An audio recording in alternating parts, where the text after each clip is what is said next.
Edukacija je jedna vrsta uzgajanja uma koji preuzima sve što mu je u školi rečeno i sa 20 godina već ima pogled na svijet apsolutno isti kao što imaju svi.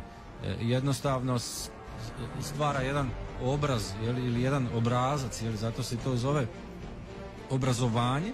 Najveći izvor dogmi i najveći izvor dezinformacija je škola. Znači, od prvog razreda osnovne pa sve do fakulteta i tamo iza fakulteta, jer znanje nema nikakve vrijednosti ako nije ekstrahirano iz samoga sebe. Ako ti nisi sam shvatio neke stvari, nego te neko hrani. Ti zapravo tu gubiš svoju moć, gubiš svoju snagu, gubiš svoju svijest, gubiš svoju energiju. Da. I praktički postaješ ono što danas jesi, a to je da si rob, jel?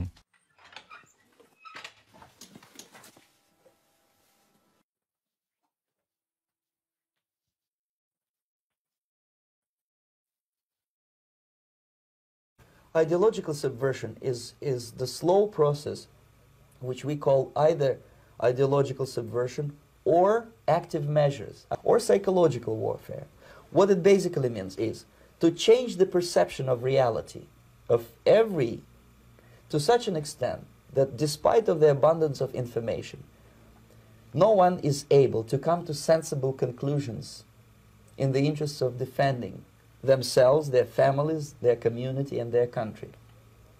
It's a great brainwashing process which goes very slow, and it's divided in four basic stages. The first one being demoralization. It takes from 15 to 20 years to demoralize a nation. Why that many years? Because this is the minimum number of years which requires to educate one generation of students in the country of your enemy, exposed to the ideology of the enemy.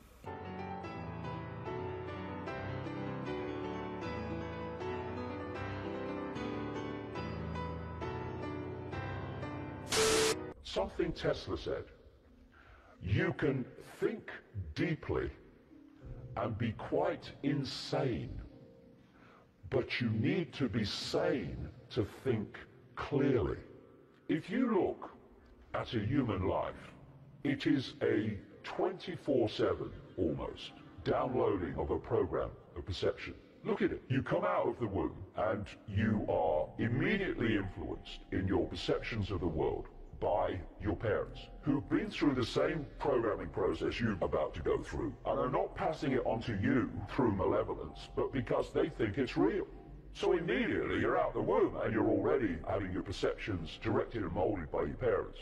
Then, 3, 4, sometimes 5 years only after you enter this reality, you're sitting at a desk and an authority figure called a teacher is telling you at least 5 times a week, hours and hours a day, what is, what isn't, what's right, what's wrong, what's possible, what's impossible, what's happened, what's not happened. And in terms of control, they're telling you when you have to be there, when you can leave, when you can eat, when you can talk, when you can go to the toilet. You've only just arrived and this is going on. And then all the way through your formative years, right into your teenage years, this download of the state's version of reality is going on.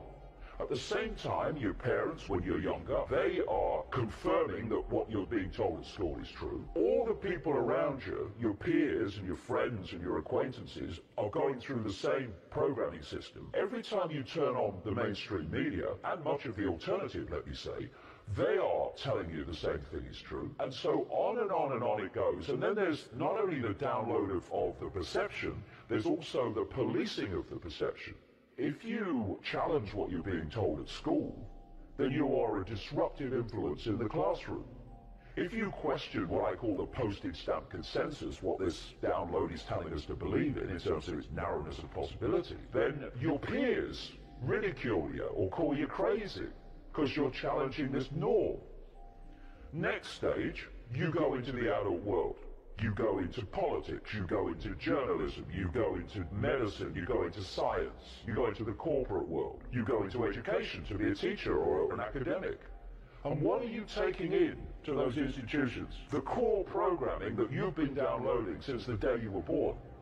Actually before, in the womb, through the mother as well, perception programming. All the way through your life, you are being bombarded with a sense of normality and a sense of the possible and a sense of reality, which is so powerful in controlling people's perceptions. This is what you're dealing with. You're dealing with people who are so programmed, they cannot literally think outside of it. So, as Tesla said, they can think deeply within the program, but they can't think clearly, so they see beyond the program. Why do animals know when an earthquake's coming? Why do they know when there's a storm coming before humans do? Because they haven't been to school, they don't read the local newspaper and watch the mainstream media. They've not got peer pressure all the time to desensitize them from the wider field and focus them only in a tiny band of it. Because everything is energy in the end, everything is waveform energy, it's base form. When you start to expand your awareness into the greater field, you're expanding your awareness into greater understanding, into greater insight, into greater knowledge. And that's the last thing that the few seeking to enslave and direct billions want you to do. They want you isolated in a sense of little me, in a sense of everything's apart from everything else, rather than we're all expressions of the same awareness, having different experiences. And so the system has been set up to pressure people from the earliest age